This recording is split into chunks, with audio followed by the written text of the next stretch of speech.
Early morning bed మీదకి కళ్ళు ఇట్లా ఓపెన్ చేయం, ఫస్ట్ ఫోన్ ఎత్తుదాం, ఫోన్ ఎక్కడుంది అని చెప్పేసి. నెవర్ సర్చ్ ఫర్ ఇట్, వదిలేయండి దాన్ని. నువ్వు లేవు ఫస్ట్ బెడ్ మీద నుంచి, ఆ ఫోన్ ఎక్కడన్నా వాడు కానీ. నోటిఫికేషన్స్ ఏమొచ్చినాయి అది ఎప్పటికి ఉంటుంది, సత్యదాకా ఉంటుంది. అది పక్కకు పెట్టి నీ మీద ఫోకస్ చేయి. నమస్తే అందరికి.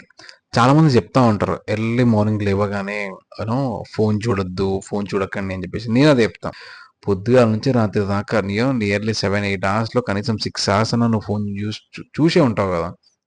పొద్దుగాల లేవగానే ఎందుకు పక్కకు బారే, ఒక హాఫ్ అన్ అవర్, ఒక 20 minutes, ఒక ఏదో ఎంతో కొంత time, try to spend time for your self. నీ కోసం టైం స్పెండ్ చేయి, ఆర్ నీ ఫ్యామిలీ కోసం టైం స్పెండ్ చేయి. ఫోన్ మీద టైం స్పెండ్ చేయకు, లీవ్ ఫోన్. ఇది ఒక 2 to 3 weeks ట్రై చేయి. పొద్దుగా లేవగానే ఫోన్ టచ్ చేయకు. నీ లైఫ్లో ఎంత చేంజెస్, ఎన్ని మార్పులు చూస్తావో నీకే తెలవాలి అది. Thanks for watching my video. Please subscribe. మళ్ళీ కలుద్దాం.